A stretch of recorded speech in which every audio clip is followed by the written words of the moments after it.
Il y a environ un siècle, l'humanité envisageait le 21e siècle comme une ère foisonnante d'inventions. Cette vision n'était pas si éloignée de la réalité, car nous nous rapprochons aujourd'hui un peu plus de l'établissement d'une véritable colonie lunaire. Avant de pouvoir bâtir un nouvel habitat sur la Lune, il est impératif de trouver un moyen de maintenir une connexion durable, au-delà des simples questions de transport et de logistique. Pouvoir envoyer un message aussi anodin que « Hey, quoi de neuf ?» revêt une importance capitale. Il serait impensable d'envisager l'installation sur la Lune sans un lien permanent avec la Terre.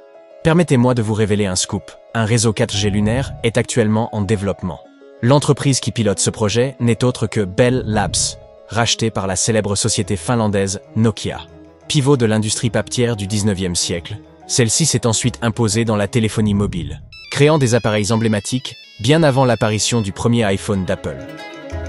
Une fois le réseau opérationnel, il sera embarqué à bord d'un module d'atterrissage, déployé et activé grâce à des équipements radio spécialisés. Ce projet ne se limite pas à une simple démonstration technologique, car ses enjeux sont considérables. Le rover Lunar Outpost explorera en détail l'arête proche du cratère de Shackleton, tandis que Micronova examinera les cratères lunaires à la recherche de glace. Les données et images collectées seront d'abord transmises au module d'atterrissage via ce réseau 4G LTE, avant d'être relayées vers la Terre, constituant ainsi une avancée inédite.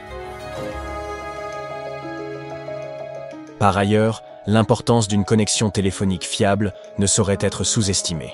Aujourd'hui, les astronautes communiquent exclusivement par radio, mais la NASA ambitionne de mettre en place un réseau lunaire capable de prendre en charge la transmission de vidéos en haute résolution. Une communication efficace est aussi vitale que l'eau et la nourriture lors des missions spatiales. Et grâce à cette nouvelle technologie 4G, les appels vidéo depuis la Lune pourraient devenir une réalité dans un avenir proche. Par ailleurs, grâce au réseau 4G lunaire, nous serons en mesure de surveiller l'adaptation des espèces menacées envoyées sur la Lune. Ah, mais j'oubliais un détail essentiel.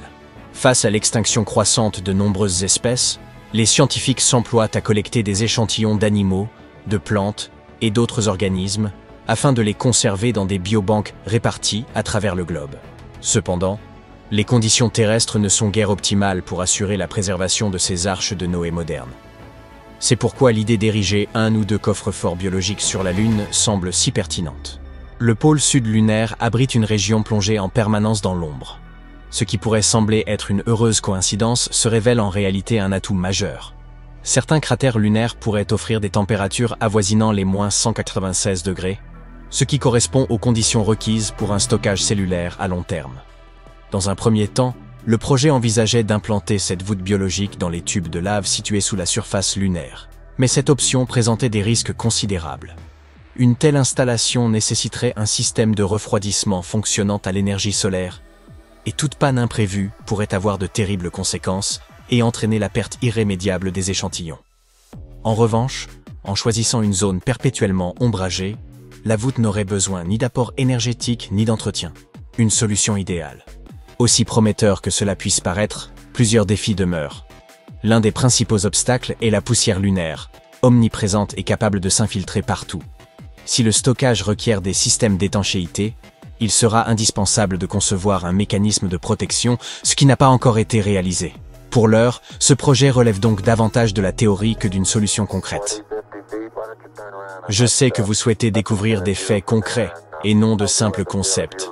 En voici un pour le moins surprenant. La Lune regorge de déchets humains, méticuleusement empaquetés dans des sacs. Selon les estimations, près de 96 de ces sacs y reposeraient, et vous préféreriez sans doute ne jamais en ouvrir un. Néanmoins, leur contenu reste incertain. Toute une gamme de résidus biologiques pourrait s'y trouver.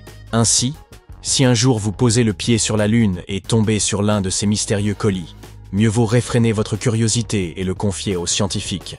Ils se disent impatients de pouvoir les étudier. L'humanité ne manque pas d'étonner, mais souvent pour de mauvaises raisons. Nous n'avons pas encore établi de colonie digne de ce nom sur la Lune, et pourtant, pas moins de 200 tonnes de détritus en jonchent déjà la surface. À croire qu'il s'agit davantage d'une chambre d'adolescents en désordre que d'un corps céleste. Aux côtés de ces sacs de déchets biologiques peu ragoûtants, on trouve des caméras, des perceuses, des serviettes, des brosses, des râteaux et une multitude d'objets techniques. Plus surprenant encore, une plume de faucon figure parmi ces reliques. Je vais vous expliquer pourquoi. Lors de la dernière sortie lunaire d'Apollo 15, David Scott a réalisé une démonstration à l'aide d'une plume de faucon et d'un marteau visant à illustrer la théorie de Galilée. En l'absence de résistance de l'air, tous les objets tombent à la même vitesse. Parmi ce bric-à-brac, on trouve une véritable œuvre d'art, ce qui permet d'affirmer que, si la Lune n'héberge encore de musée, elle peut du moins se targuer d'abriter une petite exposition. L'équipage d'Apollo 15 y a déposé une figurine en aluminium de 8,5 cm de haut, conçue par l'artiste belge Paul van Hooijdonk. Baptisée « L'astronaute tombé », elle repose sur le sol aux côtés d'une plaque commémorative rendant hommage aux astronautes et cosmonautes ayant contribué à l'exploration spatiale. Mais l'inventaire des objets insolites disséminés sur la Lune ne s'arrête pas là. Si jamais vous vous trouviez en manque de liquidité, sachez qu'une liasse de billets de 2 $ y a tout simplement été oubliée. Depuis 1969, année où l'homme a foulé la Lune pour la première fois, une grande quantité de données a été collectée. Pourtant, c'est en 1609 que notre satellite a été observé à travers un télescope pour la première fois. Mais qu'en est-il de son âge véritable? Pour répondre à cette question, il convient d'examiner les origines de la Lune. Au milieu des années 80, une conférence organisée à Hawaï a réuni des scientifiques afin de percer ce mystère. De leurs travaux a émergé une hypothèse fascinante. La Lune se serait formée à partir des matériaux issus de la Terre. Un objet de la taille de Mars aurait percuté notre planète, projetant dans l'espace d'immenses quantités de matière en fusion. Avec le temps, ces débris se seraient agglomérés pour donner naissance à l'astre que nous connaissons. Cette théorie permet d'éclaircir de nombreux mystères. Par exemple, la taille réduite du noyau de fer lunaire constituait autrefois une énigme. La réponse est désormais évidente.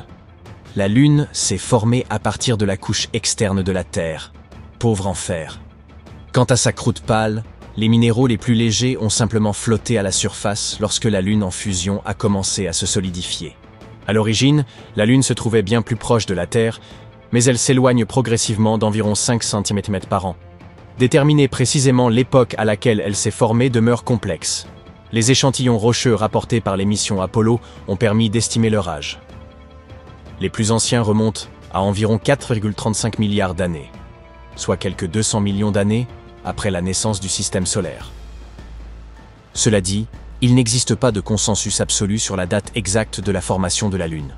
Certains chercheurs estiment que ces roches indiquent un âge d'environ 4,35 milliards d'années. Toutefois, d'autres spécialistes de la formation planétaire suggèrent que la plupart des matériaux constitutifs du système solaire primitif se sont agrégés bien avant cette période. Selon eux, un impact aussi tardif ayant donné naissance à la Lune semble peu probable, ce qui laisse entendre que notre satellite pourrait être encore plus ancien.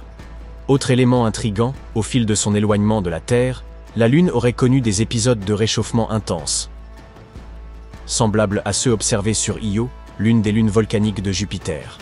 Sous l'effet de l'attraction gravitationnelle d'un astre massif, un corps plus petit peut être étiré et comprimé, générant ainsi de la chaleur. Ce processus aurait contribué à chauffer les roches lunaires.